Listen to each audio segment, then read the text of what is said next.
Welcome to Town Hall Academy, episode 115. Now, this has been deemed a required listen as two of our industry's successful shop owners share their business acumen and the fact that they have zero automotive background. Some of us are moving along at a faster rate because we invite and we solicit feedback from our team and our peers and those around us. And I mean, I wouldn't be afraid to call Andy, or I've got some long-term relationships, some great guys in the industry.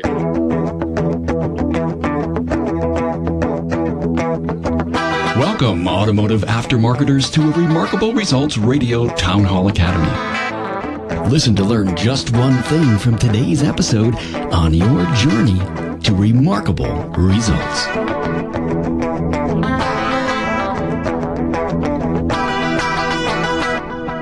Hey, Carm Capriato here. How you doing? And so glad to welcome you to Academy episode 115. This episode packs a powerful message on driving you to understand your role as CEO of your business. We'll hear from Brian Sump and Andy Bizub in a moment. Hey, I want to thank Jasper Engines and Transmissions for their support. Now, you know a family, you're a customer. They're keeping their vehicles an average of 11 plus years. So as a solution to keeping their transportation reliable, where's the first place you would turn when the drivetrain fails? Why, Jasper, of course. A vehicle is a major purchase, and it should be trusted to a 100% associate-owned company for quality remanufactured products. Go to jasperengines.com for more information. Hey, I recommend not being a short listener. What do I mean by that? Well, if you don't have the time to catch the entire episode at once, do it in shifts. Remember, when you leave your app, it remembers where you left off so you can get back to it. Now, why I mention it is that these aftermarket lessons bring value throughout the entire episode. Some of the best ideas, well, they come out at the end after everyone has had their chance to shake down their thesis. Hey, also go to the books page and find all the books mentioned on the podcast. Leaders are readers. We talk about that a lot. Please commit to reading or listening to the books recommended from our podcast alumni. Hey, you can find the talking points and my guests' bios and links to their previous episodes at remarkableresultsradio.com/A115. Hey, now visit with Brian Sump and Andy Bizub as they share their strategy for growing their business. This is an interview like no other you've heard here on Remarkable Results or on the Town Hall Academy. It really drives home some of the struggles that exist out in the industry. This interview should open your eyes because Brian and Andy did not grow up in the business. They weren't technicians with a dream of owning their own shop. Brian was a professional football player and Andy was a commodity trader. They share their strategies and tactics that have shaped their continuing success. Brian and Andy basically became the CEO of their business. Now, we talk a lot about that on the podcast. They use their people, network, and training to learn, lead, and grow their business. So here's the rub. Why is there so many legacy aftermarket professionals in the industry struggling? Where these outsiders who acquired going shops are at the top of their game. Find out. You guys are industry professionals, and everyone in the industry started somewhere. And, it goes a little bit back to the E-Myth thing. How tough was it in the beginning until you put your businessman's hat on? There's a lot of feeling things out. There's a lot of getting acclimated in something. When you transition careers, it doesn't matter if you're going from a commodities trader to a dentist, or from a radio broadcaster to a pie maker. I mean, there's a learning curve. And I think we talked a little pre-show. Andy was saying the same thing, that you eventually got to assimilate yourself to what you're doing. And so it takes time. When we started, I still tell this story early on. I mean, it was so bad for us that we were writing things on yellow notebook paper and like tearing them off. And I didn't know anything about cars. So would go to the back and I would look at a vehicle with the technician. He would show me what a solenoid was, or a valve cover gasket, and I would see it. And then he would tell me, and I would literally sprint to the phone and regurgitate it as fast as I could to the customer before it escaped my mind. And, and one thing I knew is that I knew that I could take care of people and I could build relationships and I could serve them. And then we have these guys in the back. So it was pretty archaic early on. And, but you surround yourself. There have been so many amazing people in this industry that have said, yeah, let me know how I can help. And that have shown us how it traditionally is done. And I think one of the benefits of being an outsider is, we'll talk more about it, I'm sure, is just how we have unique perspectives on what's being done. But at the end of the day, in Gerber, to the point, E-Myth, He talks about a pie maker, the same as an automotive technician or a doctor that wants to own a practice or build a business. And they can be great in their craft, but does not mean they're going to be necessarily a great businessman. And so business acumen applies to really any kind of an industry or a product or a service. And a lot of the X's and O's are the same there. So there's a learning curve, though. So, Andy, as you approached this business and said, what the hell am I nuts I'm going to start repairing cars? I don't know if that went through you. What excited you about getting into the automotive repair business? Well, so I was actually a customer of my shop for since 2007. The financial business was really going through some fundamental changes around 2012, 2013, and I always knew that there would be a time when I would leave that business because it was going to evolve out away from what I was doing. So I was ready for a new business challenge. And it just so happened that the shop that I had gone to, this shop, was on the brink of going under. It was being mismanaged and had all kinds of problems. Not enough equipment, none of the payroll was being missed. So it was kind of the confluence of two things. One industry was kind of shutting down, and another one was opening up in front of me. But I had always had a really good experience going to the shop. I saw great potential. The location was great. The people were great. It just needed some judicious business acumen leading and improving the business. So I put together a deal. I was able to acquire the shop and retain all the employees, including the old owner who I gave a job as the GM. And he worked here for a year and decided to depart after that. And really, after that first year was when we really kind of hit stride and took off and started growing pretty rapidly. And I retained all the entire crew. So I really had the blessing of just a great crew of people that we've been able to retain. But I saw the potential in the business before owning it. And that's what I thought. I thought I needed a good management and some good vision and someone to really push it forward into the future. And that's what I've tried to bring to it. What changes have you seen, Brian, since you opened in 2007 to today from an entrepreneurial perspective? You came in with not a lot of knowledge, and now you're out speaking at a ton of places. I mean, you're becoming a critical industry expert, multi-shop owner and all the knowledge you have. Did you ever look back and say in 2007, I was going to be in this place at this time?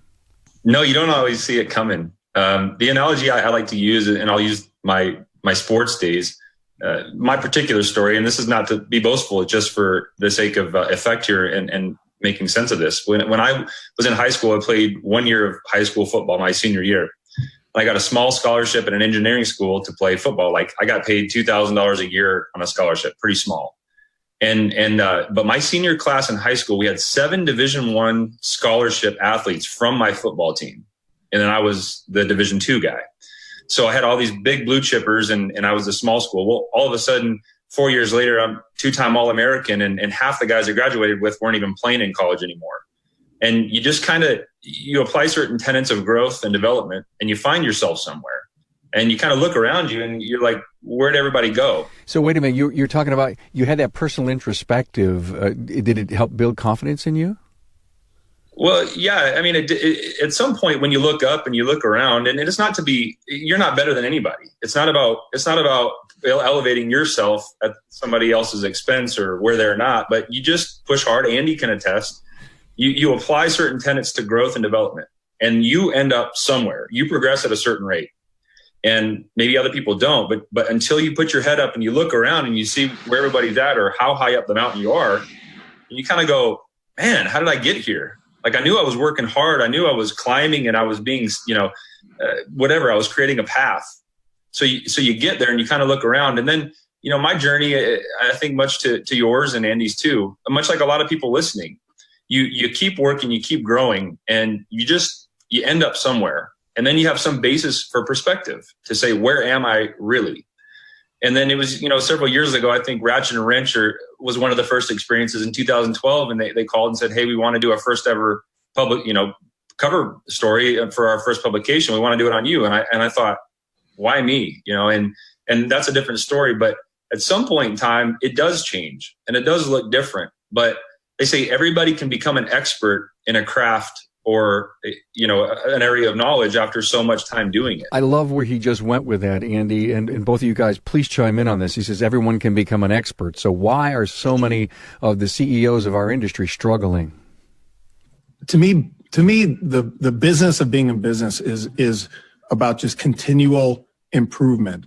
If you can improve what you're doing, even very incrementally, every day, every week, every month, every year, and just and keep on that trajectory. So when you look back at where you've come from and the advances that your business has made, it's not a linear, it's not a line.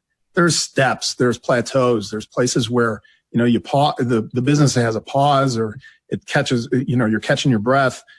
But then if you got to come in and you have to keep pushing to just do whatever you're doing a little bit better. And if you keep at that, like Brian said, after a while you look back and you're like, hey, I'm 3 years into this, I'm 5 years into this, and look where we've come. Every once in a while I'll just take a look at some old pictures of this place when I started, just to kind of remind myself that the change has been immense, but you can't say I'm changing everything today, right? You just get on this process of continual improvement. And if you can instill that in your team to where they're always looking to improve what they do, that's more than half the battle. Brian, did I hear Andy say patience? Well, I don't know if you heard it directly, but I don't know. I struggle with that. Andy, you probably do too. It's hard when you're driven and you're motivated to be patient and wait for the fruit too. We all struggle with that to some degree.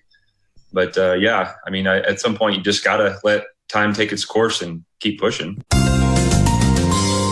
Hey, I'm with Brian Weeks from ATC Auto Center. Hey, are your customers investing in Jasper? Absolutely. And I think that the biggest thing is in the world of automotive nowadays, let's don't talk about parts and labor so much. When you look at the mechanical side of it and look at the parts and labor side, you're selling the customer a transmission, but what you're really doing is selling peace of mind. So it's not hard convincing customers to invest in their vehicle. We don't feel like it is. We haven't really had an issue with that. It's not for everybody. And, in certain situations, you may have somebody that doesn't necessarily see that value, but it's our responsibility to show the value that Jasper has. It's not about your transmission is going to shift through all 5 gears now. It's more about you can take the kids to soccer this evening without having a problem. You'll be able to make it to work tomorrow without a problem. You can go on that vacation and not have a worry. That's what it's more about. And Jasper provides that so that we can offer that to the customer. Hey, Brian, thanks for your time. Carm, thank you.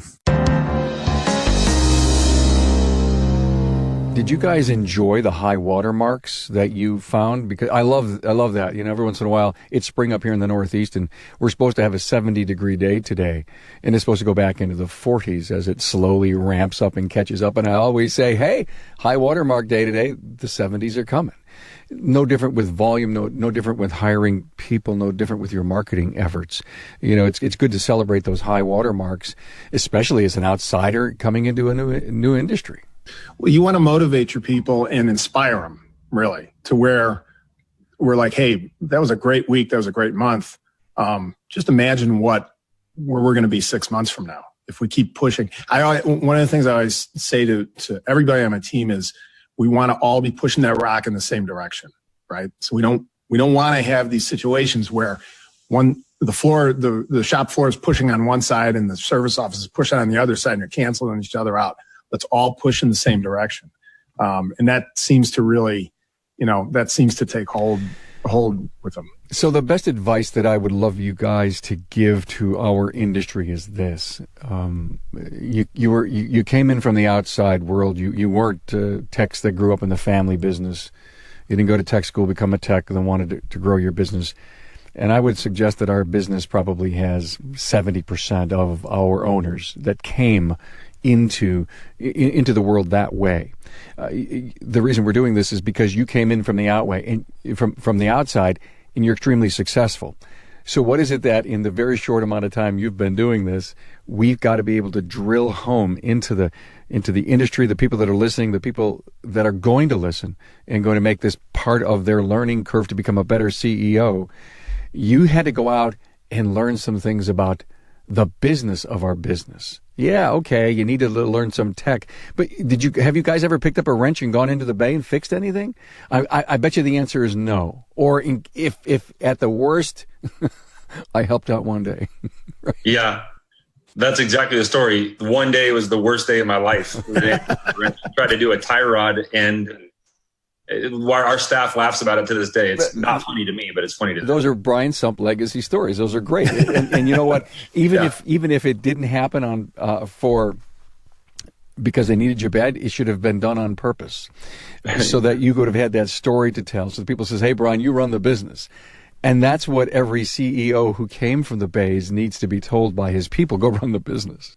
I may have staff listening, but I think it's really important for everybody. Like, I owe a huge debt of gratitude to my team, because a lot of the changes and improvements we made through the years wasn't me as some Wizard of Oz behind a curtain. It was them, and it was them seeing inadequacies in the business and the way, the systems and the processes. So I really need to give a ton of credit to the guys and gals in our organization, because I didn't make every change. It wasn't all my idea. So I learned a lot from them, and I continue to, and they deserve that credit. But back to your question, interesting, Carm, when you talk about being an outsider, everybody in this industry was an outsider at one point in time. You were a kid, maybe if your parents even owned a shop, it was one day you were in there and you realized you were in there. Yeah. But if you were a tech that went to tech school and worked in a dealership or whatever, you were an outsider at one point. And so was I 13 years ago. And so was Andy, I think 6 years ago, right? Or 5 years ago. So we were all on the outside at one point, and now we're on the inside, and we all have different stories, and we all had different beginnings, and we all have different journeys and pathways. And it never ends from the day you start to the day you exit. And maybe it's when they bury we bury you in the ground, or maybe it's when you retire or whatever. But there's a story, and it's continually evolving. Everybody has a different pace, and some of us are moving along at a faster rate because we invite and we solicit feedback from our team and our peers and those around us. And I mean, I wouldn't be afraid to call Andy, or I've got some long-term relationships, some great guys in the industry, Aaron Stokes, Greg Bunch, Mike Brewster, some of these pillars that I grew up with that shed light on me and may reach out to me for a question here and there. So it's continually sharing. And the last thing I'll just say quickly is I heard a great speaker yesterday. He's a part of the Discover Institute or something. My name's Mike, but he was talking about being a rookie and a veteran. And he said rookies are always listening and learning about what they don't know.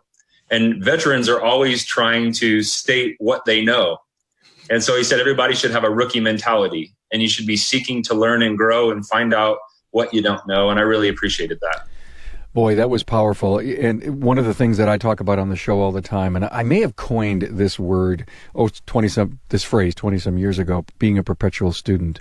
And that was something that I realized probably a little later in my business life, but soon enough that I could make positive change and become a better leader, is that I had to be constantly learning something new each and every day. And I had to read, and I had to go to seminars, and I had a network.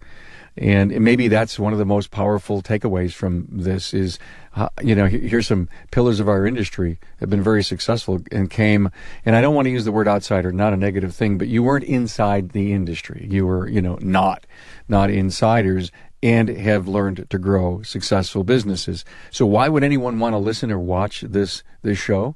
Is it because they want to say, well, how did they do it?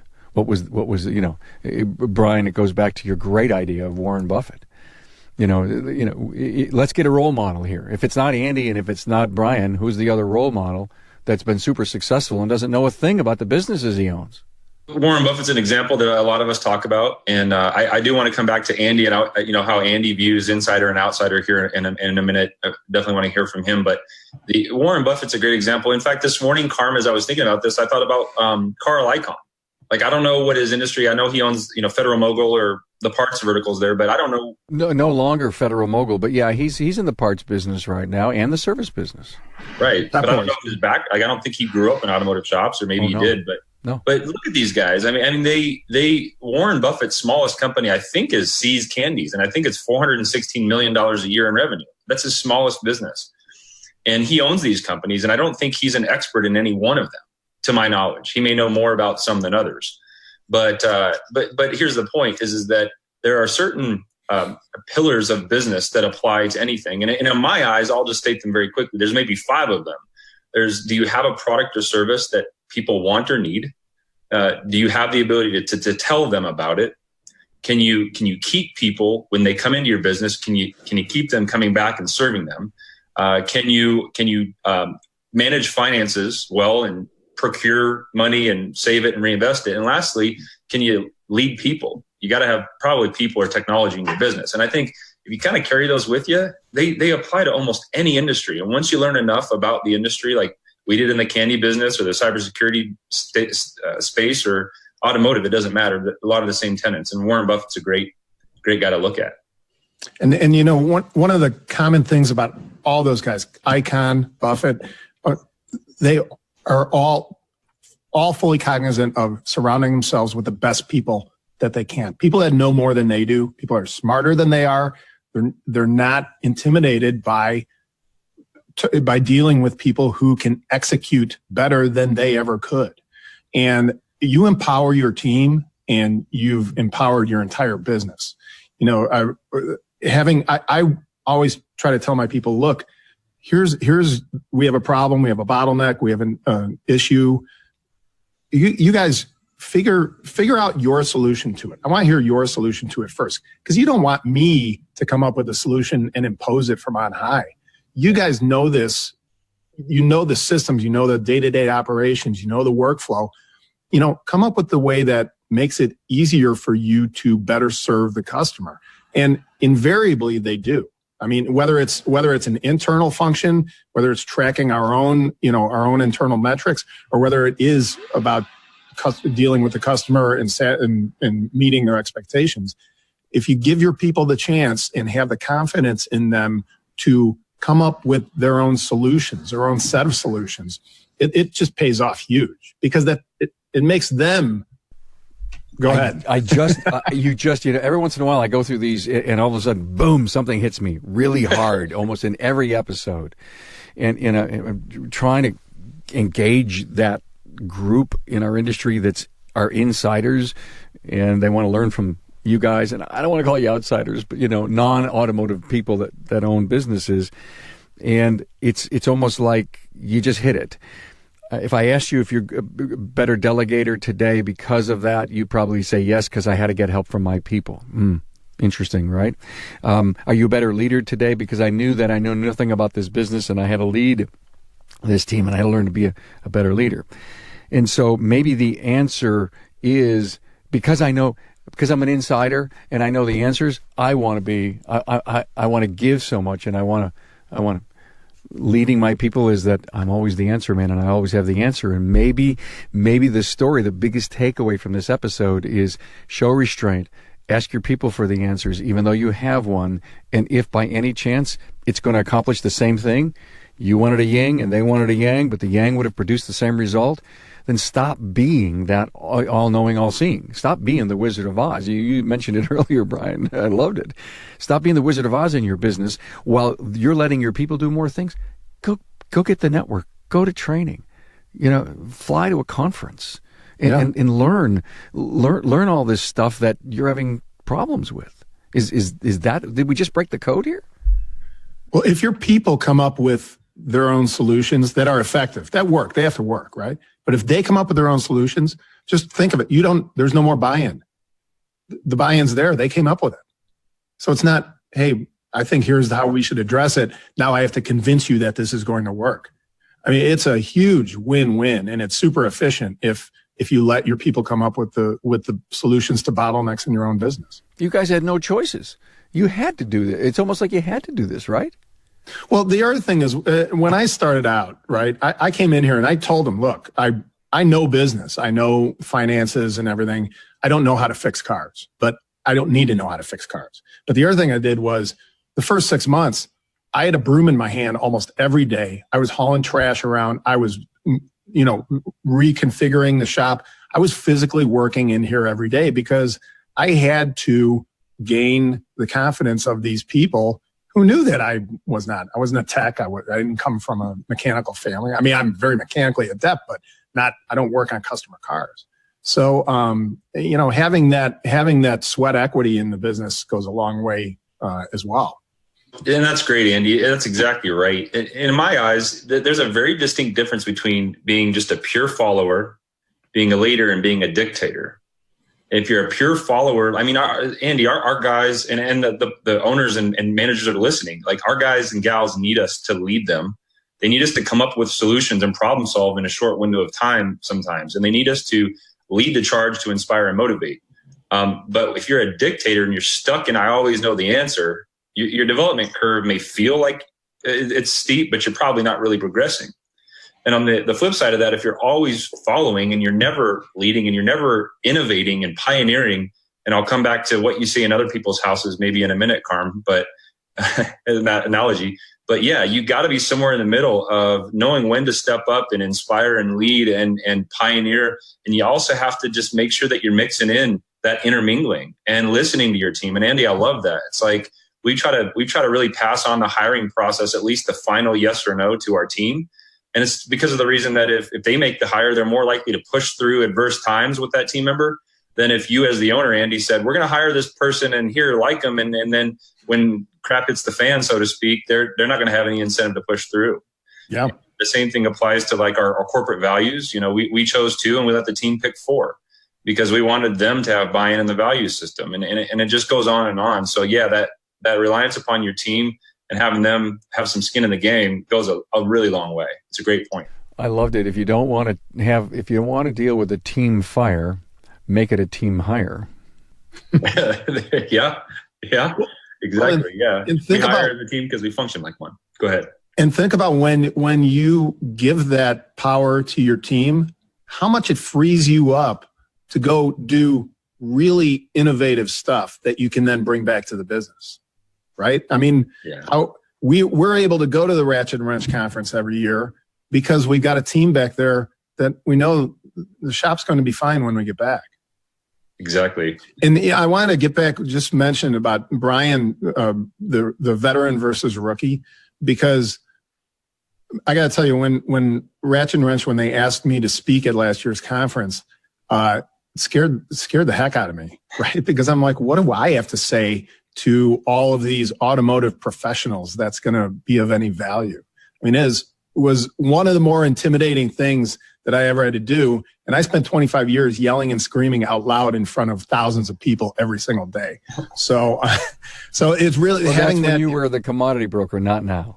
Right. Let's clarify. Now I don't yell and scream at all ever. I mean, we'll ask your team about that, Andy. We'll see. Yeah. They will admit that it's true. I don't yell around here. But yeah, really having that rookie mentality, like, I'm a sponge. I want to soak up everything and sort through what's valuable and what I can use and what might not, but I don't know if I'll ever view myself as an industry veteran, Yeah. Every day you're growing into that. Yes, you are. Okay, guys, I love where we've gone with this thing. And I've got a couple of notes here. I want to ask you guys a few questions, but the first one I want to ask you about is the CEO thing. A lot of talk in the industry about becoming the CEO of your business, and that should be the mental trip that says I got to get off of running into working on my business. I'm not sure there's a lot of guys that understand what that really means. What can we do from all your experience from coming into our industry, from not having been a automotive expert? How can we teach? Is there any one great takeaway we can give our industry that's going to move some people into that next level of really what a CEO is and does? Well, I'll give a little morsel. I think the first year, Andy, I don't know if you were there, the first year at Ratchet and Wrench, I taught this class, how to stop putting out fires and build your business. And that analogy of putting out fires probably makes sense to a lot of us. If you're so busy whacking moles, so to speak, or putting out fires, it's really hard to, rearrange things so that, remove the kindling so that not everything's catching on fire. But one of the things that I think always stuck with me from that I try to encourage any new business owner is to identify the 3 things that you hate most about doing in your business and write them down. Just to say, I hate doing these things. I'm not good at doing these things. And kind of start there and see how and to whom you can delegate those things and pass those things on. And I think that's a good place to start, because where there's vision, there's calling. And if you have vision for something and it makes sense and you get excited about it, then you probably should be doing that. And if you get dragged down and it's like Marcus Buckingham and the strengths thing, and focus on your strengths and do more of that. The 80-20 rule, do 80% of, 80% effective doing the things that you're really good at and push off the 20. So that's one thing I would give as a good starting place, is to shovel off the stuff that you hate doing or you're not good at, and find a consultant or a 1099 contractor or a team member to do those things, and, free yourself up a little bit. That's a great, and I've never read that 80-20 rule. I still have to read that book, right? One of the things that I would encourage the veteran shop owner to do is to take an honest look of living in his customer's shoes. So drive up to your business, get the sense of what does your customer see when they pull up? What is their experience dropping off the car? What is their experience relating issues to your service advisor?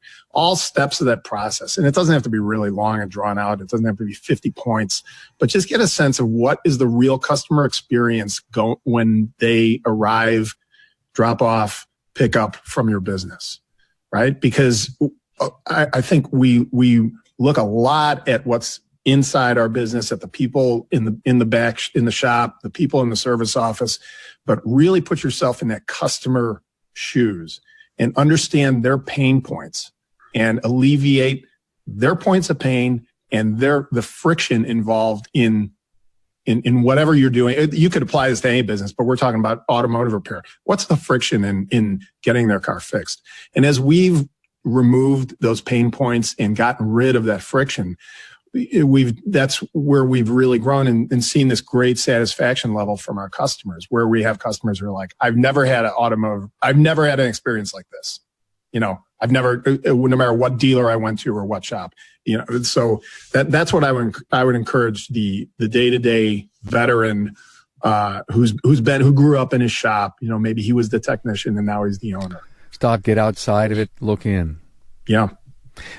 Brian, you just said, what do you hate about, your job?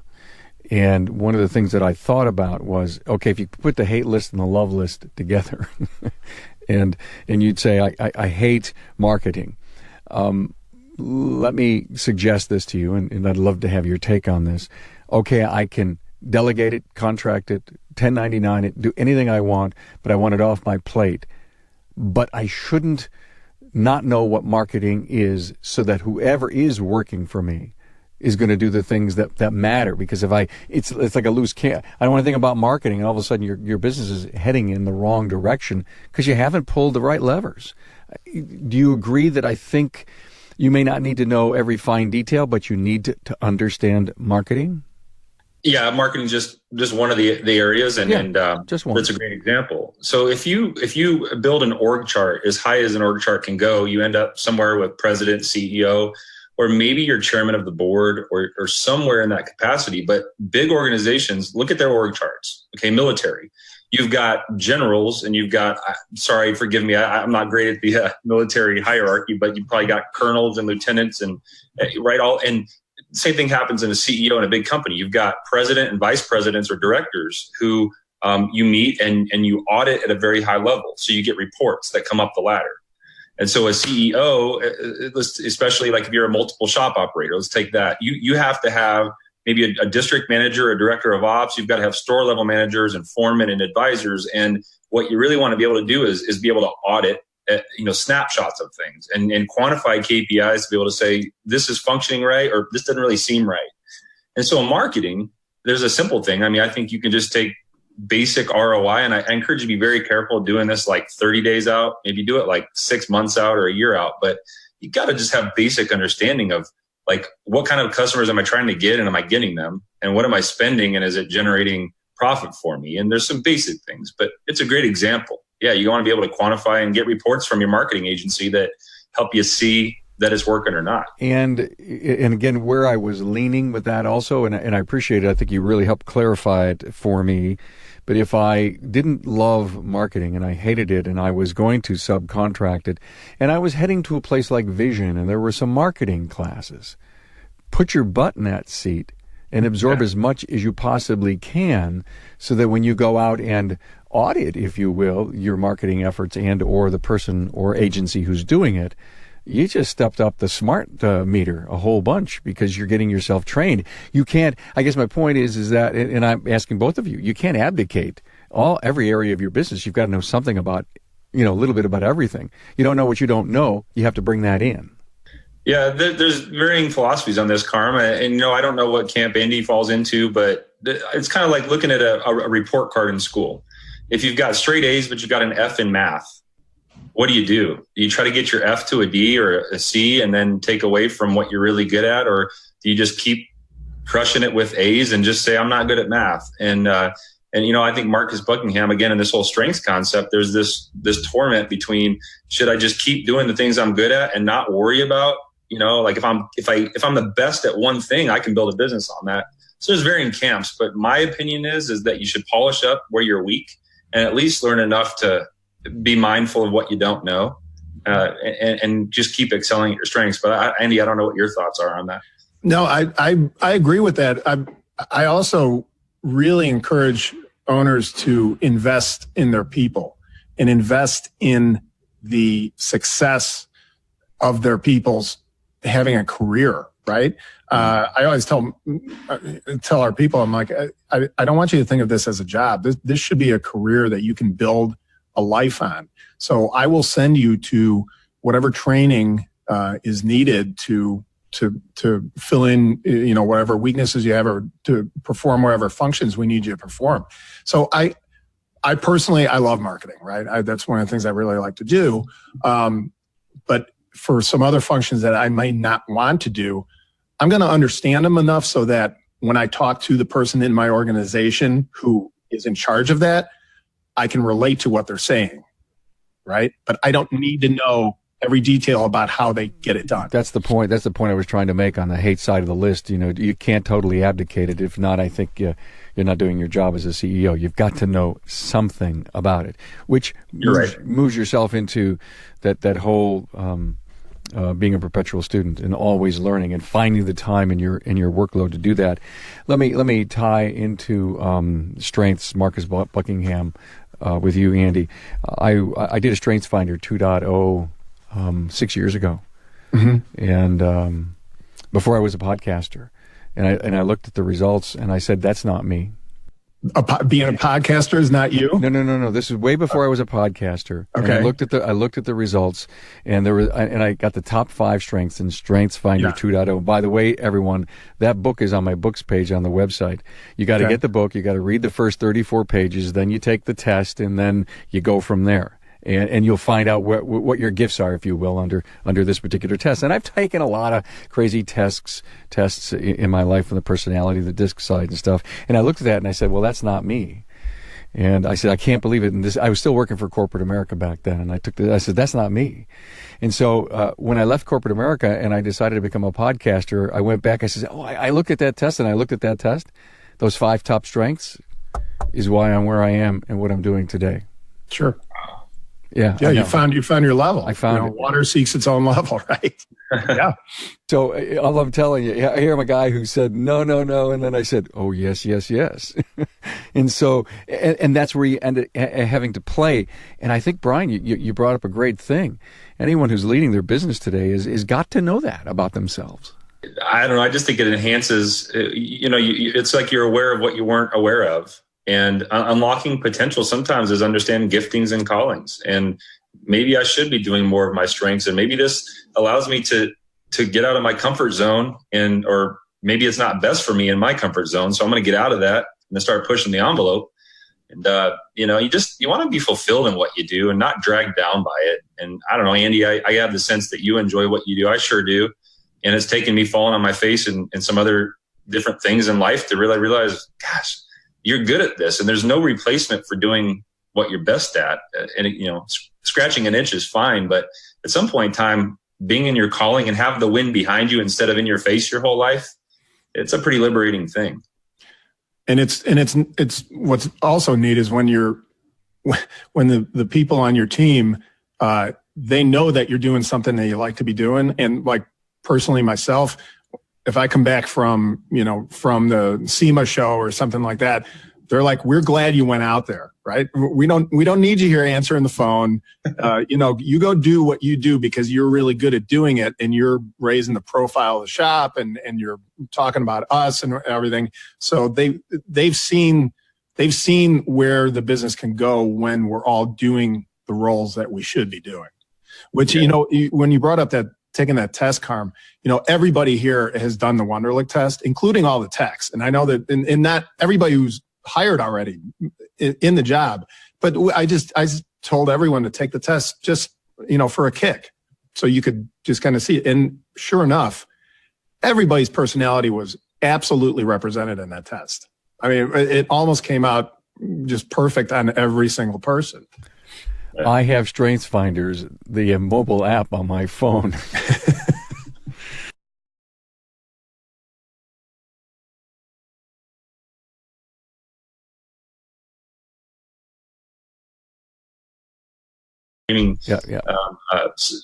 Really service to our industry. So we really appreciate you a lot. I thank you so much. And by the way, let me, Apex is one of my sponsors this year. And so whenever I hear someone say, I go to SEMA, why do I always say, if you're not spending a day or two in the Sands Convention Center going to Apex because you make your living repairing automotive, SEMA's okay. It's great. There's a lot of fun stuff there.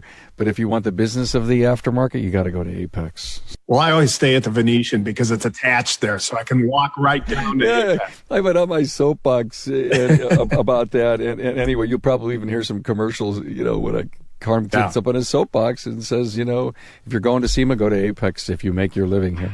No, and Apex is a fantastic show, and I would encourage every auto shop owner listening to this to try to get out to Apex. You don't need to go to SEMA. SEMA's fun, but thanks. Apex is where the rubber really meets the road. Maybe I'll call Apex and you could be our new spokesman. No, it's a great show. Yeah. Okay. Wow. I love some of the places we went here today. This was fun. I know where we started and where we ended. I think it kind of almost took an interesting spin. But the objective that I had, guys, was to get our hard-working, wrench-turning CEOs to look at you guys and say, wow, they could do it. They didn't know wrenching. They still don't, and they're running really successful businesses. And maybe I can find some motivation in this episode. So let me ask you guys, Andy, I'll let you. Any final things? Yeah, sure. Don't be afraid of change. It's a part of life, and it's a part of every successful business. And in the short 5 years that I've been in this industry, the change that's been affected has been massive, and the pace of change increases, and don't be scared of it. I'll for a boots on the ground example, I'll just go to digital video inspections. I mean, 5 years ago, who even knew about what those are? And just on Monday, my people in the service office were saying just how much they love the DVI platform that we use, and how much they love it and how much our customers love it, and the kind of how much more effective they are and efficient. So, I mean, that's just one little thing in just a river of change that we've seen. And don't be afraid, because it's actually going to make your business grow faster and be more efficient, and you'll probably enjoy it more when it's doing both of those things. I have 30 questions that I could ask all about what you just said, but I won't, because we'll go on to 2:00 in the afternoon if we had. No, but I appreciate that so much. Very, very enlightening, very inspiring. Thank you very much. Brian, I'll let you summarize it, man. So here's the best way that I can kind of concisely articulate what I think being an outsider coming in looks like. Okay, in every one of our homes, our literal houses, we have cobwebs in corners that we don't notice. And I don't care if you're that 1 out of 100 super OCD person listening, you still have some dirt somewhere or a weird scratch in the wall that you never see. But when somebody comes over to your house, or better yet, when you go to somebody else's house, within 30 seconds, you can notice the cobwebs on their walls and in their corners of their houses and the imperfection. I'm not getting into vanity here. I'm just saying, like, you can perceive things when you go to other people's houses. And so the value of letting people into your organization to assess and to help you identify where you're weak, and then going into other people's shops and businesses and building relationships, because you will assess things that you won't assess in your own business.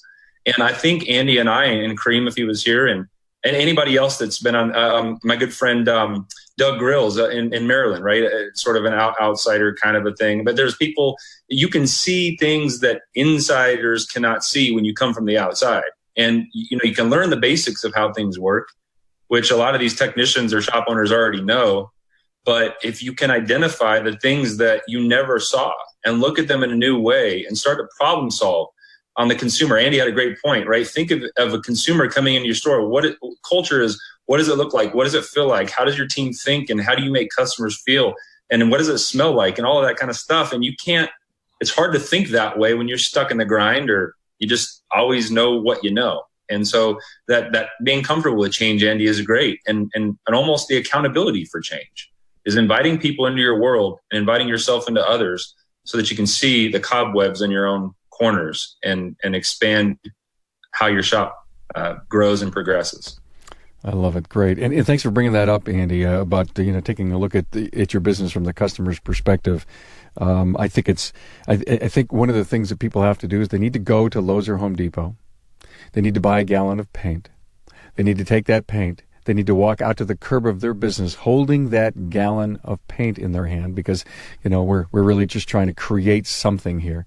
We're trying to, if muscles have memories and, brain, what am I going to do with this gallon of paint? And you can and then you walk in the business as you're holding this gallon of paint. You walk into the restroom. You start walking around. You're saying, I have a home for this. I found a home for this. And that's the start of looking at it from the customer's perspective. And that advice was just free today for everyone. That's right. Thanks to Brian Sump from Avalon Motorsports in Denver, formerly pro athlete, been in business since 2007. Andy Bizub, Midwest Performance Cars in Chicago, former commodity trader. And both of you are specialists. What are you doing with Urban? Is it a specialist, Brian? No, it's general repair. General repair? So neighborhood service. Cool. Yeah, okay. Exactly. And Andy, you guys are working on Mercedes, BMW, Audi? Mostly in our downtown location, we're mostly Porsche, and then the rest of the Germans. And I opened a second one. We just had our 1-year anniversary up in Northbrook, a north suburb, which is also mostly European, but general repair as well. Well, congrats to your success, and thanks for being here for the Town Hall Academy this week. Thanks for being on board to listen and learn from the premier automotive aftermarket podcast. Until next time.